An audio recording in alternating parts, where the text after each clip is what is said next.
Bem, então, vamos fazer uma questão sobre química inorgânica, compostos com elementos do grupo 1 e do grupo 2. A questão nos pede o quê? Compare o grau de hidratação dos haletos do grupo 1 e 2.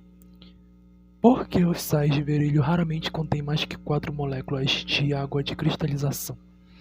Ok, o que a questão está pedindo que a gente explique?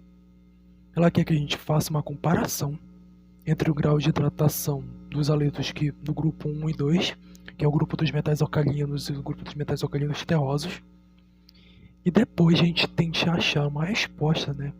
O porquê dos sais de berílio conterem só até 4 moléculas de água, né? Na sua cristalização. Então, para a gente entender essa questão, a gente tem primeiro a analisar uma coisa. O que é grau de hidratação? Grau de hidratação é a quantidade de moléculas ligadas a uma estrutura cristalina. Por exemplo, eu vou ter uma estrutura cristalina, né, com uma estrutura cristalina genérica, e nela vai estar atreladas não só outros compostos, né, os compostos necessários de uma estrutura cristalina, mas também vão estar relacionados à água. A água vai estar lá ligada nessa estrutura. Como é o caso, por exemplo, do cloreto de lítio de hidratado. Grupos, né? O grupo 1 é o grupo dos metais alcalinos, que vai estar o lítio, sódio, potássio, rubídio, césio e frâncio. E o grupo 2, que é o grupo dos metais alcalinos terrosos, que a gente vai ter o berílio, magnésio, cálcio, estrôncio, bário e rádio. Indo para outro slide, a gente vai dar uma analisada primeiramente, né, no raio atômico. O raio atômico, ele, né, segundo um estudioso, segundo a lei atômica do Bohr, é a distância entre o núcleo e a camada mais externa. Isso vai ser o que? Por exemplo, a gente vai ter o do lítio. O lítio ele é dividido em quê? Um S2 e 2S1. Ou seja, a distância que a gente vai ter do raio do lítio vai ser o que? Do núcleo atômico dele até o orbital molecular do S2, S1. Então essa distância entre o núcleo e o orbital S1 vai ser o nosso raio atômico. E assim vai se seguir para todos os outros átomos. Já que quanto maior vai ser né, a quantidade de elétrons, maior vai ser o raio atômico, já que vai ser muito mais camadas, muito mais orbitais para esses elétrons preencherem. É o que a gente vai ver aqui na figura 1, que é o dos raios atômicos. A gente vai ter o do lítio, aí depois do sódio, potássio, rubídio e césio, eles vão aumentar, né, de cima para baixo. Só que a gente nunca vai ver sempre os átomos na sua forma natural, que é o lítio com cargas positivas e negativas iguais, que é a zero. A maioria da gente vai achar eles como em forma de cátions ou em forma de ânions. E quando a gente acha eles em forma de cátion e de ânion, eles vão ter um tamanho do seu raio diferente, modificado. Como por exemplo dos metais. Metais eles têm a tendência sempre a perder elétrons. Então, quando eles perdem esse elétron, eles obviamente vão ter uma redução no seu raio atômico. E quando acontece essa diminuição no raio atômico, ele se torna um raio iônico, que vem do íon, né? Que é a variação das cargas do elemento. Que é no caso do lítio, por exemplo, a gente tem o lítio, ele saiu de 152, que é o seu raio atômico normal, para 76, que é o seu raio iônico, o seu raio catiônico, porque ele vai virar um cátion mais um. Ou seja, essa diferença ela vai influenciar muito na questão das interações moleculares, interações de eletronegativas, porque vai ter muita variação, já que se eu juntar um lítio que tem um raio atômico pequeno, um raio iônico pequeno, como por exemplo um cloro que tem um raio iônico negativo grande, vai haver uma diferença de polaridade. Vai estar um lado muito mais positivo e outro lado muito mais negativo. E dessa diferença de polos obviamente a gente vai criar uma ligação iônica, que é a maioria das vezes que acontece nos sais, que é uma ligação iônica. Só que aí você me pergunta, tá, o que isso tem a ver com um grau de hidratação? Segundo nas literaturas, principalmente da do Atkins e Shavery, do de Química Inorgânica e do J.D. Lee, Química Inorgânica Não Tão Concisa, eles trabalham a questão da hidratação relacionada ao tamanho do raio iônico. Quanto maior o raio iônico, maior é as capacidades de se ter moléculas de água atreladas a esse elemento. Disso a gente pode começar a teorizar de que o lítio ele tem um raio iônico pequeno, então ele vai ter poucas moléculas de água atreladas a ele. E isso é verdade. Só que quando a gente vai analisar o do berílio ele não acontece isso. Por mais que o berílio tenha um raio iônico menor do que o do lítio, ele tem uma carga positiva maior, que é um 2+. Então, dessa diferença de carga positiva, ela vai influenciar diretamente no grau de ionização, no grau de hidratação. Porque o grau de hidratação ele vai ser diretamente proporcional à carga do elemento. Ou seja, quanto mais positivo o elemento ele for, maior o grau de hidratação. Ele vai ter mais chance de fazer ligações com moléculas de água. Tendo em vista que o raio iônico ele diminui do lítio para o berílio, a gente pode muito bem inferir que o berílio ele vai ter muito menos moléculas de água de cristalização.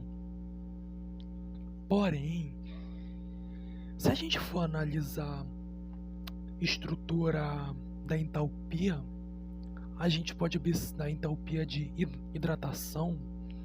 A gente observa que no grupo 1 ela segue uma quantidade muito certinha, uma quantidade muito específica, que é na casa de -500 a -200, mais ou menos. Eu não me lembro de os valores exatos. Enquanto que no grupo 2, ela já segue uma quantidade 4 a 5 vezes maior do que a do grupo 1. Ou seja, se a gente tem menos 500 kJ por mol no lítio, no berílio, se a gente for contar 4 vezes mais, ele vai ter menos 200 kJ por mol. E isso é uma diferença muito grande entre eles, impondo que a quantidade de moléculas de água que o lítio pode comportar vai ser muito menor do que o berílio pode comportar. A mesma coisa vale para o sódio com magnésio, potássio com cálcio, o bídio com estrôncio e césio com rádio. Sempre a quantidade que o grupo 1 pode ter, no grupo 2 ele pode ter o dobro ou triplo, dependendo do tamanho do raio atômico, também dependendo de outras condições. Então, eu posso muito bem chegar e inferir que se o lítio ele comporta até 2 moléculas de água de cristalização, o berílio vai comportar até 4. E esse pode ser ou de se dizer que é o máximo que ele pode comportar. E aí que a gente consegue chegar num ponto de explicação do porquê o berílio ele só comporta até 4 moléculas de água de cristalização. Isso vai se dar principalmente porque o grau de hidratação do grupo 2 é maior do que em relação ao grupo 1, já que as cargas de variação de entalpia de hidratação vai ser maior. Vai ser maior, né? Maior para baixo. Vai ser muito menor, no caso.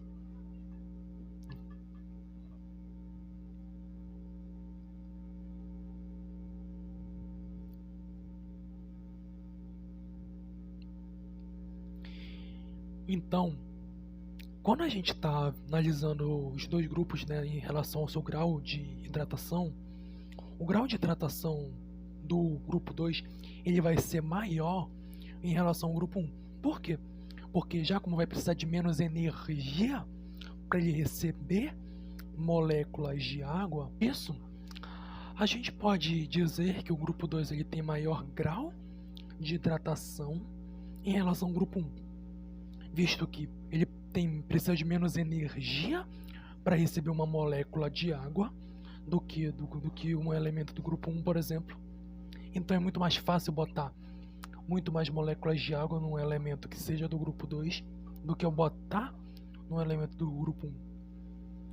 Porém, isso não é uma resposta suficientemente boa para a gente responder o caso do berílio, visto que ele é muito pequeno e tem uma carga eletropositiva muito grande, que é o +2.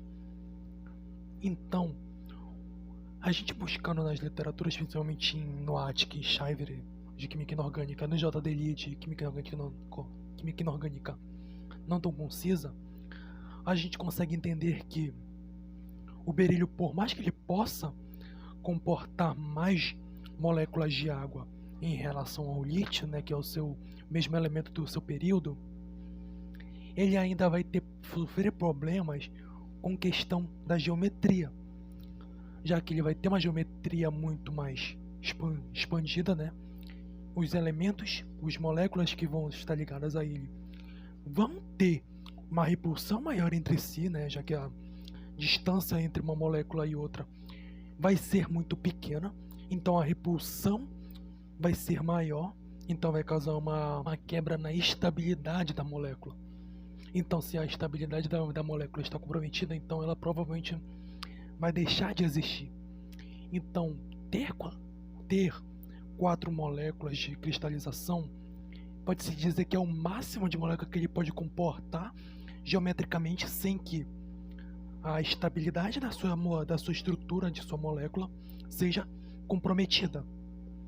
Por isso mesmo que a gente diz que a quantidades excessivas de água, né, maiores do que 4 vão ser desfavoráveis, tanto geometricamente, já que a geometria ele vai ser e não vai conseguir satisfazer as repulsões eletrônicas que cada molécula vai ter entre uma e outra, quanto também energética, já que vai ter uma energia muito excessiva comportada em um lugar muito pequeno. Então, uma resposta razoável seria isso. Por mais que o berílio tenha uma hidratação maior que a do lítio, quantidades excessivas de água vão ser desfavoráveis tanto para sua geometria quanto para sua característica energética, já que ambas vão afetar muito uma a outra. Espero que eu tenha entendido. Qualquer dúvida, deixe nos comentários, eu vou tentar responder o mais rápido possível e da melhor forma possível. Obrigado.